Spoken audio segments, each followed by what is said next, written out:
गोलोम बोथोरनि बिटिसिआव एसेमब्लि सोलिगासिनो दङ। बे सोलिबाय थानाय एसेमब्लियाव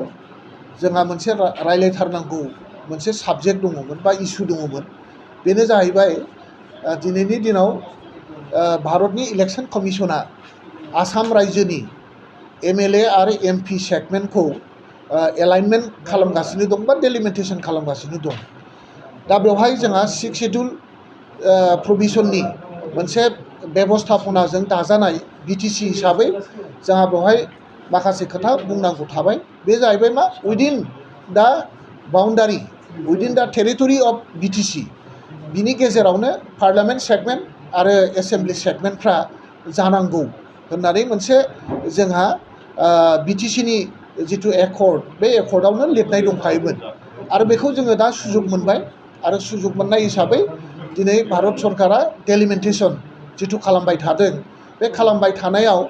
बिटिसिनि जिथुनाखि एरिया माने जिथुनाखि जोंनि माने बिटिसि एरिया बे एरियायाव जोङो मोननै लकसभा सिट जों दाबि खालामदों आरो बे मोननै बिटिसि पार्लियामेन्टारि सेगमेन्टखौ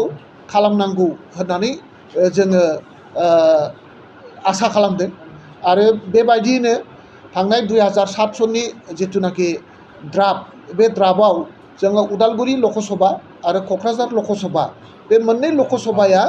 बिटिसिनि बाउन्डारिनि सिङावनो प्रप'ज खालामनायखौ जों नुदोंमोन। किन्तु दा जिथुनाखि उदालगुरि बे उदालगुरिखौ बाक्सा आरो उदालगुरि डिस्ट्रिक्टनि माखासे एमएलए सेगमेन्ट आरो बाहेरानि माखासे एमएलए समस्तिफोरखौ लानानै मोनसे गोदानै पार्लियामेन्टारि सिट क्रिएट खालामनो थाखाय प्रप'जालखौ जों नुनो मोनदों। दा बेखौ जोङो गोख्रोङै बिरोधिता खालामदों आरो बिटिसिनि सिङावनो मोननै जोङो पार्लियामेन्टारि सेगमेन्ट होनांगौ आरो बिटिसिनि सिङावनो मोनब्रै डिस्ट्रिक्टनि जिथु बाउन्डारि बे बाउन्डारियाव खुनु अभारलेपिं खालामाजासेनो गावबागाव डिस्ट्रिक्टआव उइदिन दा district boundary civil district boundary जाहाथे एमएलए सेगमेन्टफ्रा जायो बेनि थाखाय जोङो खुब सिनसियारलि जोङो खामानि मावबाय थादों आरो जोंनि जिथु दाबि आरो बे दाबिखौ जोङो दिनै बिटिसिनि एसेमब्लियाव मोनसे सावरायनानै मोनसे गोजोन आबहावा क्रिएट खालामनानै जोङो बिनि सायावबो जोङो सावरायनो सानदोंमोन आरो बिनि थाखाय जोङो मोनसे कुइसन जोङो सोंदोंमोन। नाथाय बे कुइसनखौ बिथांमोना ड्रप खालामनानै दोनो आरो बिनि कुइसननि खुनु एन्सार होनो थाखाय बिथांमोनहा रेडि नङा। दा जोङो दिनैनि दिनाव बिटिसि ओनसोलाव बयनिख्रुइबो साननांगौसिन आरो मावनांगौसिन बा बयनिख्रुइबो इम्परटेन्ट इस्यु होननानै जुदि बुङोब्ला साबजेक्ट होननानै जुदि बुङोब्ला बे डेलिमिटेशन। दा बे डेलिमिटेशननि सायावनो जोङो जुदि फंसेबो सावरायनाय जाया आरो जुदि जोङो फंसेबो सावरायनानै जुदि जोंनि गांनाय उखैनाय जोंनि बिटिसि जिथु कनस्टिटिउसनेल जिथु प्रभिजन सांबिधानिक जिथु मर्यादा आरो सांबिधानिक जिथु प्रभिजन बे प्रभिजनखौ रैखा होनायनि थाखाय जोङो सावरायनो नागिरोब्ला बेखौ सावरायनो हाया होननानै बुंनाया बे खोब दुखुनांथाव जादों आरो बिनिख्रुइ आरो दुखुनांथावसिन बाथ्रा खुनु थानो हाया होननानै जोङो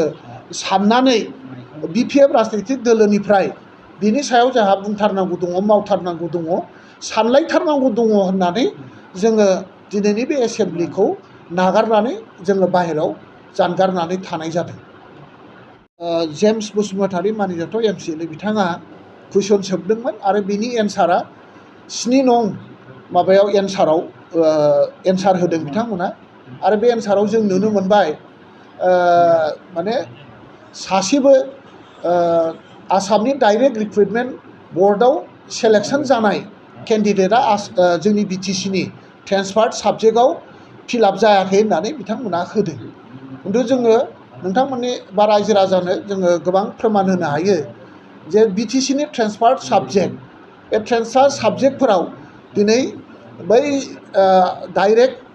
रिक्रुटमेन्ट जिथु आसाम सरकारा लादों बेनिफ्राय गोबां केन्डिडेटफ्रा दिनै बिटिसिआव माने एपइन्टमेन्ट लानानै बिथांमोना जइन लानानै दिनै बिथांमोना खामानि मावगासिनो दं आरो फरेस्ट रयेल्टि ओमफ्राय ट्रेन्सपर्टनि जिथु रेभिनिउ कालेक्सन जायो बा एनि मेसेलिनास रेभिनिउ कालेक्सन बे रेभिनिउ कालेक्सनफोरखौ दा बबे एक्सचेकाराव बा बबे एकाउन्टआव सोनाय जायो जों बिनि प्रश्नखौ जोङो सोंदोंमोन आरो जों मोनथिनायाव दिनैसिम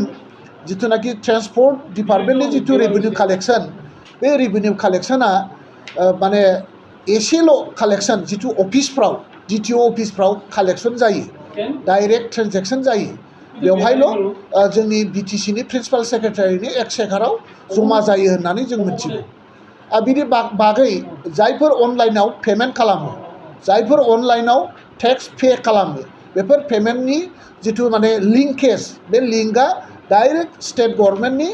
जिथु एक्सचेकार बे एक्सचेकाराव डाइरेक्ट लिंक आरो बेवहायसो गासैबो थाखाया जमा जायो होननानै जों मिथिगौ दा बिदिनो फरेस्ट डिपार्टमेन्टनियाबो जायफोर मेनुवेलि पेमेन्ट खालामो बे मेनुवेलि खालामनाय पेमेन्टफ्रा प्रिन्सिपाल सेक्रेटारिनि जिथु एक्सचेकार बे एक्सचेकाराव जमा जायो होननानै जों मिथिगौ माखासे जिथुनाखि अनलाइन जायफोर बाला अन्थाइ बा दंफां जायफोरखौ कनस्ट्राक्सन मेटेरियेल्स हिसाबै इउज खालामनाय जाबाय बा फानहरनाय जाबाय बेफोरनि जिथुनाखि रयेल्टि जमा बे रयेल्टि जमाया अनलाइन जमा जायो आरो अनलाइन जमा जानाय लोगो लोगो डाइरेक्ट लिंकआ स्टेटनि एक्सचेकाराव जमा जायो होननानै जोङो मोनथिनो मोनदों दुर्भाग्यजनक दिनैहाय बिटिसियाव खामानि मावनाय जायफोर साख'रियालफोर जोंनि MCLA बिथांमोन जिथुनाखि मान्थलि जिथु अनारियाम जिथु मोननांगौ बेफोरखौबो दिनै जोङो रेगुलार हरनो हायाखै आरो बेफोर पेमेन्टखौ बा बिटिसिनि साख्रि आवलानि पेमेन्टखौ मेसेलिनास रेभिनिउ कालेक्सननिफ्रायनो बिटिसिनि माखासे कन्ट्राक्चुवेल साख'रियालफोरनि जिथु पेमेन्ट बे पेमेन्टखौ मेसेलिनास रेभिनिउ कालेक्सननिफ्राय पेमेन्ट खालामनाय जायो दा बेफोरखौबो रेगुलार जों दा मोननो हाया माने बोसोराव माने 6 मास 8 मास 4 मास बेबादिजोंसो दिनै दरमाहा होनायनि माबाखौ दिनैहाय बिदिनो बे अबस्थायाव बिटिसिआ सोलिगासिनो दं होननानै जोङो दिनै हमनो हाबाय